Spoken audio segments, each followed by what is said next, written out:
ಸರ್ಕಾರ 15 ದಿವಸ ನೀರು ಬಿಡಿ ಅಂದರೆ ಎಲ್ಲಿಂದ ಬಿಡಬೇಕು? ನಮಗೆ ಇಲ್ಲಿ ಒಂದೊಂದು ದಿವಸಕ್ಕೂ ನಾವು ನೀರಿಗೆ ಪರದಾಡ್ತಾ ಇದ್ದೀವಿ, ಕುಡಿಯೋಕೆ ನೀರಿಲ್ಲದೆ ಪರದಾಡ್ತಿದ್ದೀವಿ. ಈ ನಮ್ಮ ತುಮಕೂರು ಇರ್ಬೋದು, ಚಿತ್ರದುರ್ಗ ಎಲ್ಲ ನೋಡ್ಬೇಕು, ವಾರ ಗಟ್ಟಲೆ 15 ದಿವಸ ಆದರೂ ನಮಗೆ ಅವ್ರಗಳಿಗೆ ನೀರಿಲ್ಲ. ಅವರೆಲ್ಲ ಏನು ಮಾಡ್ತಾರೆ? ಈಗ ನಾವು ತಾನೇ ಏನು ಮಾಡಬೇಕು? ನಾವೆಲ್ಲ ಎಲ್ಲಿಗೆ ಹೋಗಬೇಕು? ಯಾವುದೇ ಕಾರಣಕ್ಕೂ ಒಂದು ಹನಿ ನಾವು ಕಾವೇರಿ ನಾವು ಕೊಡೋಕೆ ರೆಡಿ ಇಲ್ಲ, ಕೊಡೋದು ಇಲ್ಲ. ಕಾವೇರಿ ನೀರು ಬೇಕೇ ಬೇಕು. ನಮ್ಮ ಬೆಳಗ್ಗೆ ಎದ್ರೆ ನೀರು ಬೇಕು, ಸ್ನಾನಗೆ, ಪೂಜೆಗೆ, ಎಲ್ಲದಕ್ಕೂ ನೀರು ಅವಶ್ಯಕತೆ ಇದೆ. ನೀರಿಲ್ಲದೆ ಏನು ಕೆಲಸ ಆಗೋದಿಲ್ಲ. ಊಟ ಇಲ್ಲ ಅಂದ್ರೂ ನೀರು ಮುಖ್ಯನೇ, ಬೇಕೇ ಬೇಕು. ನಮ್ಮ ತಮಿಳ್ನಾಡಿಗೆ ನೀರು ಕೊಡಬಾರ್ದು, ನಮ್ಮ ಬೆಂಗಳೂರಲ್ಲೇ ನೀರು ಚೆನ್ನಾಗಿ ಅನುಕೂಲ ಮಾಡಿಕೊಡ್ಲಿ ಅಂತ DK ಅವ್ರಿಗೆ ಕೇಳ್ತಾ ಇದ್ದೀವಿ. ಅದನ್ನು ಈ ವರ್ಷ ನಮಗೆ ಒಳ್ಳೇದು ಮಾಡಿದ್ರೆ ತುಂಬ ಒಳ್ಳೆಯದು. ಕಾವೇರಿ ಹುಕ್ಕಿ ಹರಿತಿದ್ದಾಳೋ ಇಲ್ವೋ, ಪ್ರತಿ ವರ್ಷದಂತೆ ಈ ವರ್ಷವೂ ಕೂಡ ಕಾವೇರಿಯ ಒಂದು ಸಮಸ್ಯೆ ಉಕ್ಕಿ ಹರಿತಾನೇ ಇದೆ. ಇದಕ್ಕೆ ಅಂತ್ಯ ಕಾಣಲೇಬೇಕು. ನಮ್ಮ ಮಕ್ಕಳಾಗಲಿ ಮೊಮ್ಮಕ್ಕಳಿಗಾಗಲಿ ತೊಂದರೆ ಆಗಬಾರ್ದು, ಮುಂದೆ ಸಮಸ್ಯೆ ಆಗಬಾರ್ದು ಅಂತೇಳಿ ಇವತ್ತು ನಾವು ಈ ಹೋರಾಟಕ್ಕೆ ಇಳಿದಿದ್ದೇವೆ.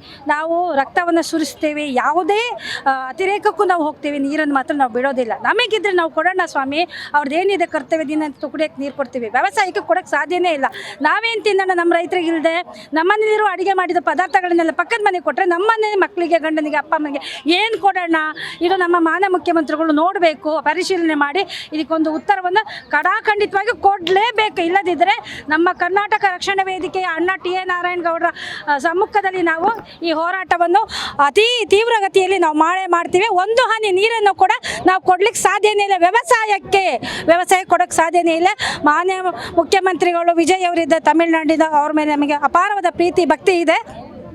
ಹೆಣ್ಣು ಮಗಳಿಗೆ ಒಂದು ಏನು ಅತ್ಯಾಚಾರ ಆದರೆ 24 ಗಂಟೆಗಳಿಂದ ಏನಿಗೆ ಶರಣ ಮಾಡಬೇಕು ಅನ್ನೋ ಒಂದು ಆದೇಶವನ್ನು ಹೊರಡಿಸಿದ್ದು ನಮ್ಮೆಲ್ಲರಿಗೂ, ಇಡೀ ದೇಶಕ್ಕೊಂದು ಮಾದರಿಯಾಗಿದ್ದಾರೆ.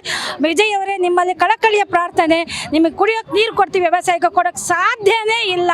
ನೀವು ಇದಕ್ಕೆ ನಮಗೆ ಸಹಕಾರ ಕೊಡಬೇಕು. ನಮಗೆ ಯಾವುದೇ ರೀತಿಯ ಒತ್ತಡವನ್ನು ಹಾಕಲೇಬಾರ್ದು. ನಮ್ಮ ಕನ್ನಡ ನಾಡಿನ ಮಕ್ಕಳಿಗೆ ನೀವು ಈ ರೀತಿಯಲ್ಲಿ ಉತ್ತರವನ್ನು ಸರಿಯಾದ ರೀತಿಯಲ್ಲಿ ನಾಡಿದ ಒಂದು ಉತ್ತರವನ್ನು ಕೊಡಬೇಕು ಅಂತ ನಿಮ್ಮಲ್ಲಿ ಕಳಕಳಿಯ ಪ್ರಾರ್ಥನೆ ಮಾಡ್ತೀವಿ. ಈ ಪ್ರಾರ್ಥನೆಗೆ ನೀವು ನಮಗೆ ಕರೆಕ್ಟಾಗಿ ಉತ್ತರ ಕೊಡಲಿಲ್ಲ ಅಂದರೆ ನಾವು ಬೇರೆ ರೀತಿಯ ಮಾರ್ಗವನ್ನೇ ಹಿಡ್ಕೋಬೇಕಾಗುತ್ತೆ. ಬಿಡಬಾರ್ದು ಮೇಡಮ್. ಈಗ ಇಲ್ಲಿ ಮಳೆಗಳು ಆಗ್ತಾ ಇಲ್ಲ, ಈ ಮುಂಗಾರು ಮಳೆಗಳೇ ಸರಿಯಾಗಿ ಆಗ್ತಾ ಇಲ್ಲ. ಮುಂಗಾರು ಮಳೆ ಸರಿಯಾಗಿ ಆಗದಿದ್ದ ಕಾರಣ ಅಲ್ಲಿ ನೀರು ಇಲ್ಲ. ಇವಾಗ ನದಿಗಳಲ್ಲಿ ನೀರು ಹರಿತಾ ಇಲ್ಲ. ನೀರು ಬಿಡಿ ಅಂದರೆ ಎಲ್ಲಿಂದ ಬಿಡೋಕ್ಕಾಗುತ್ತೆ? ಈಗ ಇಷ್ಟು ವರ್ಷವೂ ಮಳೆಗಳು ಚೆನ್ನಾಗಿ ಆಗ್ತಿತ್ತು, ಹರಿತಾ ಇತ್ತು, ಹೆಚ್ಚಿನ ರೀತಿಯಲ್ಲಿ ನೀರಲ್ಲಿ ಬಿಡ್ತಾ ಇದ್ವಿ, ಕೇಳ್ದಂಗೆ ನೀರು ಬಿಡ್ತಾ ಇದ್ವಿ. ಕೇಂದ್ರ ಸರ್ಕಾರ ಏನೋ ಒಂದು ಪರಿಶೀಲನೆ ಮಾಡದೆ ಒಂದು ವರದಿ ತರಿಸ್ಕೊಂಡು ಅವರು ಒಂದು ನಿರ್ಧಾರ ತಗೋಬೇಕಾಗಿತ್ತು. ಏನು ನಿರ್ಧಾರ ಅವರು ಇಲ್ಲಿ ಕಳಿಸಿ ಒಂದು ವರದಿ ತಗೊಳ್ದಿರಾ, ಒಂದು ಪರಿಶೀಲನೆ ಮಾಡ್ದಿರಾ, ಒಂದು ವರದಿ ತೆಗೆಸ್ಕೊಳ್ದಿರಾ ಈ 3.5 TMC ನೀರು ಬಿಡಬೇಕು ಅಂತಂದರೆ ಯಾವ ರೀತಿ ಅವರು ಇದನ್ನು ಜಾರಿ ಮಾಡಿದ್ರು? ಅದು ಜಾರಿ ಮಾಡಿದ ತಕ್ಷಣ ನಾವು ಇಲ್ಲಿ ಕರ್ನಾಟಕದವ್ರು ಏನು ಬಳೆ ತೊಟ್ಕೊಂಡು ಕೂತಿದ್ದಾರೆ, ಎಲ್ಲರೂ ನೀರು ಬಿಡಲೇಬಾರ್ದು ಅಂತ ನಾವೆಲ್ಲನೂ ಈಗ ಹೋರಾಟಕ್ಕೆ ಬಂದಿದ್ದೀವಿ. ಅಣ್ಣ TA ನಾರಾಯಣಗೌಡರ ಕಡೆಯಿಂದ ನೋಡಿ ಖಾಲಿ ಕೂಡ ಹಿಡ್ಕೊಂಡು ಬಂದಿದ್ದೀವಿ. ನಮಗೆ ಇಲ್ಲಿ ನೀರಿಲ್ಲ, ಕುಡಿಯೋದಕ್ಕೆ ನೀರಿದ್ರೆ ನಾವು ಯಥೇಚ್ಛವಾಗಿ ಬಿಡ್ತೀವಿ. ಇಷ್ಟು ವರ್ಷ ಬಿಟ್ಟಿದ್ದೀವಿ, ಈ ಮುಂದೇನೂ ಬಿಡ್ತೀವಿ. ಬರಲಿ ನೀರು ಬರಲಿ, ಮಳೆ ಬರಲಿ ಹೆಚ್ಚಾಗಿ, ಆಗ ನೀವು ಹರಿಸ್ತೀವಿ ಬೇಕಾದರೆ. ಈಗ ವಿಜಯ್ ಅವರು ಮುಖ್ಯಮಂತ್ರಿ ಆಗಿರೋದು ನಮಗೆಲ್ಲ ಸಂತೋಷ. ಸೊ ಅವರು ಒಂದು ಫಿಲಮ್ ಆ್ಯಕ್ಟರ್ ಆಗಿ ನಾವು ಎಷ್ಟೋ ಗೌರವ ಕೊಡ್ತೀವಿ, ಪ್ರೀತಿಸ್ತೀವಿ. ಸೊ ಈಗ ನಮ್ಮ DK ಶಿವಕುಮಾರ್ ಅವರು ಹೊಸದಾಗಿ ಮುಖ್ಯಮಂತ್ರಿ ಆಗಿದ್ದಾರೆ. ಇಬ್ಬರು ಕೂತು ಒಂದು ಚರ್ಚೆ ಮಾಡಿ ಇದ್ರ ಬಗ್ಗೆ ಒಂದು ಪರಿಶೀಲನೆ ಮಾಡಿ ಒಂದು ವರದಿ ತರಿಸ್ಕೊಂಡು, ಇಲ್ಲ ನೀವೇ ಅಲ್ಲಿ ಹೋಗಿ ನೀರು ಮಟ್ಟ ಎಷ್ಟಿದೆ ಅಂತೆಲ್ಲ ಪರಿಶೀಲನೆ ಮಾಡಿ ಒಂದು ಅಂದಾಜು ಮಾಡಿಕೊಂಡು ಒಂದು ತೀರ್ಮಾನ ತಗೊಂಡ್ರೆ ಶಾಂತಿಯುತವಾಗಿ ಇರುತ್ತೆ. ಈ ಗಲಭೆಗಳಾಗ್ದಿರ. ಇಲ್ಲ ಅಂತಂದರೆ 13ನೇ ತಾರೀಕು ಕರ್ನಾಟಕ ಬಂದು ಅಂತ ಹೇಳ್ತಿದ್ದಾರೆ. ಎಷ್ಟು ನಷ್ಟ ಇದು ರಾಜ್ಯಕ್ಕೆಲ್ಲನೂ, ತುಂಬಾ ನಷ್ಟ ಆಗುತ್ತೆ. ಆ ನಷ್ಟ ಎಲ್ಲನೂ ಹಾಕ್ಕೊಡ್ದು ಅಂತಂದರೆ ಇಬ್ಬರು ಒಂದು ನಾಡಿನ ಮುಖ್ಯಮಂತ್ರಿಗಳು ಈ ಒಂದು ತೀರ್ಮಾನ ತಗೊಂಡು ಒಳ್ಳೆ ರೀತಿಯಲ್ಲಿ ತೀರ್ಮಾನ ತಗೊಂಡ್ರೆ ಎಲ್ಲರಿಗೂ ತುಂಬ ಚೆನ್ನಾಗಿರುತ್ತೆ.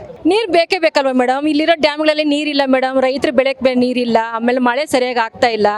ನಮಗೆ ಇಲ್ಲಿ ನೀರಿಲ್ಲದ ಮೇಲೆ ನಾವು ತಮಿಳ್ನಾಡಿಗೆ ಯಾಕೆ ನೀರು ಬಿಡಬೇಕು? ಅದು ನಮ್ಮ ನಾಡಿನ ಜೀವನ ಇದೆ ಮೇಡಮ್. ಪ್ರತಿಯೊಬ್ಬರಿಗೂ ನೀರು ಅವಶ್ಯಕ. ಇಲ್ಲೇ ನಮ್ಗೆ ಒಂದು ದಿವಸ ಬಿಟ್ಟು ಒಂದು ದಿವಸ ನೀರು ಬರುತ್ತೆ ಮೇಡಮ್. ಅದೇ ಒಂದು ವಾರಾನ್ಗಟ್ಟಲೆ ನೀರು ಬರ್ದಿದ್ರೆ ನಮ್ಮ ಜನ ಎಷ್ಟು ಪರದಾಟ ಮಾಡ್ತಾರೆ. ನಾವು ಯಾಕೆ ತಮಿಳ್ನಾಡಿಗೆ ನೀರು ಬಿಡಬೇಕು ಮೇಡಮ್? ಬೆಳೆದಿರೋ ಬೆಳೆನೂ ಒಣಗೋಗ್ತಾ ಇದೆ. ಇವ್ರು ಯಾಕೆ?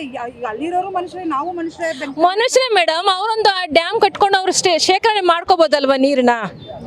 ಅಲ್ಲಿ ಮನುಷ್ಯರು ಅವ್ರು ಬದುಕಲಿ ಅಂದ್ಬಿಟ್ಟು ನಾವಿಲ್ಲಿ ಸಾಯಕ್ಕಾಗುತ್ತಾ ಮೇಡಮ್? ಅವರು ನಮ್ಮನ್ನ ಅರ್ಥ ಮಾಡ್ಕೊಬೇಕಲ್ವಾ? ಮತ್ತೆ ಅವರು ನಮ್ಮನ್ನ ಅರ್ಥ ಮಾಡ್ಕೋಬೇಕು ಮೇಡಮ್. ಅದು ಬಿಟ್ಟು ಬಲವಂತ ಈಗ ಸಮಿತಿ ಹೊಂದಿದ್ದಾರೆ. ಇಲ್ಲ, ಅದು ಯಾಕೆ ಎರಡೂ ಪರಿಶೀಲನೆ ಮಾಡಿ ಅಥವಾ ನಿರ್ಧಾರ ತಗೊಂಡಿಲ್ಲ?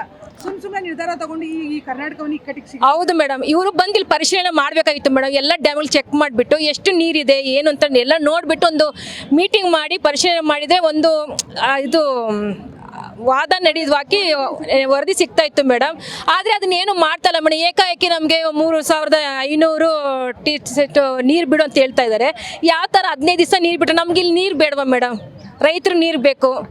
ನೀರಿದ್ರೇ ರೈತರು ಬೆಳೆ ಬೆಳೆಯೋದಕ್ಕೆ ರೈತರನ್ನ ಉಳಿಸ್ಕೊಂತೀವಿ ಮೇಡಮ್. ಅವರಿದ್ರೆ ನಾವು ಅಲ್ವಾ ಪಾಪ ರೈತರು ಬೆಳೆನೂ ಬೆಳೀತಾ ಇಲ್ಲ ಮೇಡಮ್. ಕುಡಿಯೋದಕ್ಕಂತ ಮಾಡ್ಕೊಂಡು ಹೌದು ಕೇಳ್ತಾ ಇದಾರೆ ಅಂತಂದ್ರೆ ಇವರು ಏನ್ ಅನ್ಕೋಬೇಕು ಹೇಳಿ? ಮನುಷ್ಯರೇ ಅಲ್ಲ ಮೇಡಮ್, ಅವರು ಏನು ಮಾಡೋಕ್ಕಾಗುತ್ತೆ? ತಮಿಳ್ನಾಡು ಸರ್ಕಾರಕ್ಕೆ ಧಿಕ್ಕಾರ ಹಾಕ್ತೀನಿ. ಯಾಕೆ ಅಂತಂದರೆ ನಮ್ಮ ಕರ್ನಾಟಕಕ್ಕೆ ಮಳೆನೇ ಇಲ್ಲ. ಇಷ್ಟೊತ್ತಿಗೆ ಒಂದು 4 ಬಾರಿ ಮಳೆ ಬರಬೇಕಿತ್ತು, ಮಳೆನೇ ಇಲ್ಲ. ಅಲ್ಲಿ ಡ್ಯಾಮ್ ಒಣಗೋಗಿದೆ. ಹೆಂಗೆ ಸ್ವಾಮಿ ಕೇಳ್ತೀರಾ ನೀರನ್ನ, ಕಾವೇರಿ ನೀರನ್ನ ಹೆಂಗೆ ಕೇಳ್ತೀರಾ ಅಂತ ಒಂದು ಮಾನವೀಯತೆ ಬೇಡವಾ ಕೇಳೋಕ್ಕೆ? ಹಾಂ, ನಾವು ಕನ್ನಡ ನಾಡಲ್ಲಿ ಹುಟ್ಟಿ ಕನ್ನಡ ನಾಡಲ್ಲಿ ಬೆಳೆದು ಕನ್ನಡ ನಾಡಲ್ಲಿ ನೀರು ಕುಡಿತಾ ಇರುವಾಗ ನೀವು ತಮಿಳ್ನಾಡಿಂದ ಬಂದು ನೀರು ಕೊಡಿ ಅಂತ ಕೇಳ್ತೀರಲ್ಲ, ಇದು ಹೆಂಗೆ ಸ್ವಾಮಿ? ನಾವು ಯಾವುದೇ ಕಾರಣಕ್ಕೂ ತಮಿಳ್ನಾಡಿಗೆ ನೀರು ಬಿಡೋ ಸೀನೇ ಇಲ್ಲ. ನಾವು ಬೇಕಾದ್ರೆ ರಕ್ತದ ಕೋಡಿ ಹರಿಸ್ತೀವಿ ಹೊರತು ನೀರಂತೂ ಬಿಡೋಕ್ಕೆ ನಾವು ಕೊಡೋದೇ ಇಲ್ಲ. ನೋಡೋಣ, ಇದೇ ಥರನೇ ಅವರು ಮುಂದೆ ಒರೆಸಿದ್ರೆ ನಾವು ದೊಡ್ಡ ಮಟ್ಟದಲ್ಲಿ ಹೋರಾಟ ಮಾಡೋಕ್ಕೂ ಸಿದ್ಧ. ಯಾಕೆ ಅಂದರೆ ನಮ್ಮದು ಟಿ.ಎ. ನಾರಾಯಣ ಗೌಡರು ಇದ್ರಿಗಿನ ದೊಡ್ಡ ಹೋರಾಟದಲ್ಲಿ ಮುಂದುವರಿಸ್ತಾರೆ. ನಮ್ಮ ಮೇಡಮ್ ಶ್ವೇತಾ ಮೇಡಮ್ ಕೂಡ ಅವ್ರ ಜೊತೆಗೆ ನಾವು ಕೈ ಜೋಡಿಸ್ತೀವಿ. ದೊಡ್ಡ ಮಟ್ಟದಲ್ಲಿ ಹೋರಾಟ ಮಾಡಬೇಕು ಅಂತ ಡಿಸೈಡ್ ಮಾಡಿದ್ದೀವಿ. ನೀರಿನ ಬಗ್ಗೆ ಎಲ್ಲರಿಗೂ ನೋವಿರುತ್ತೆ, ಅದಕ್ಕೆ ನಾವು ಬಂದು ಹೋರಾಟ ಮಾಡ್ತಾ ಇದ್ದೀವಿ. ಅವ್ರಿಗೆ ಬೆಳೆಯೋಕ್ಕೆ ನೀರು ಬೇಕು, ಅಲ್ಲಿ ನೀರು ಮಣ್ಣುಗಳು ಕಟ್ಟಕ್ಕೆ ನೀರು ಬಿಡ್ಬೇಕು. ಆದರೆ ಇಲ್ಲಿ ಜನಕ್ಕೆ ಕುಡಿಯೋಕ್ಕೆ ನೀರು ಇಲ್ದಿರೋದು ನಾವೇನು ಮಾಡೋಣ ಹೇಳಿ? ವಿಜಯ್ ಅವರು ಬಂದಿದ್ದಾರೆ. ವಿಜಯ್ ಏನಕ್ಕೆ ಬಂದಿದ್ದಾರೆ? ಅವ್ರ ಹತ್ರ ದುಡ್ಡು ಕಾಸು ಜೋರಾಗಿದೆ. ಅವರು ಏನು ಬೇಕೋ ಒಂದು ಅಷ್ಟು ಬೋರ್ ತೊಗೊಂಡು ಅವ್ರಿಗೊಂದು ಉತ್ಪನ್ನ ಮಾಡಲಿ. ಕಾವೇರಿ ಮೇಲೆ ಕಣ್ಣು ಹಾಕೋದೇನಕ್ಕೆ? ಇಲ್ಲಿ ನೀರೇ ಇಲ್ಲ, ಅವ್ರಿಗೇನಕ್ಕೆ ಬೇಕು? ಇಲ್ಲಿ ಜನ ಹೆಂಗೆ ಅಳ್ತಾ ಇದ್ದಾರೆ, ಏನು ಮಾಡ್ತಾರೆ? ಏನೋ ಇರೋರು ಮನೆಗಳಲ್ಲಿ ಏನೋ ಸೇಫ್ಟಿ ಮಾಡ್ಕೊಳ್ಳೋಕೆ ನೀರುಗಳ್ನ ಗಾಡಿಯಿಂದಾದ್ರೂ ಒರೆಸ್ಕೊಂಡು ಬರ್ತಾರೆ. ಆದರೆ ಜನ ಇಲ್ದೇದವ್ರು ಏನು ಮಾಡ್ತಾರೆ ಹೇಳಿ?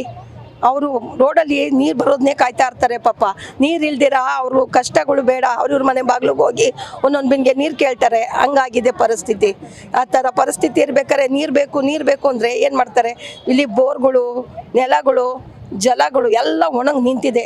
ಡ್ಯಾಮ್ಗಳಲ್ಲಿ ನೀರೇ ಇಲ್ಲ, ಬರೀ ಕಲ್ಲುಗಳೇ ಕಾಣ್ತಾ ಇದೆ. ಏನು ಮಾಡೋಣ? ಅದಕ್ಕೆ ಸರ್ ನಾವು ಹೇಳೋದು, ನೀರಂತೂ ಯಾರಿಗೂ ಕೊಡೋಕ್ಕಾಗಲ್ಲ. ಸ್ವಂತ ಹಕ್ಕು ನಮ್ಮದು ನೀರು. ಕಾವೇರಿ ಯಾವತ್ತೂ ನಮ್ಮವಳು, ಬೇರೆಯವ್ರ ಹಕ್ಕು ಆಗಕ್ಕೆ ಸಾಧ್ಯನೇ ಇಲ್ಲ. ಚೆನ್ನೈಯಲ್ಲೇ ಅವರೇ ನೀರು ಇಟ್ಕೊಂಡು ಅವರೇ ಏನಾರ ಮಾಡ್ಕೊಳ್ಳಿ. ಅದ್ರ ಕರ್ನಾಟಕ ತಂಟೆಗೆ ಬಂದರೆ ಯಾರೂ ಬಿಡಲ್ಲ ಸರ್. ಜೋಗ್ ಬದಲ್ಲ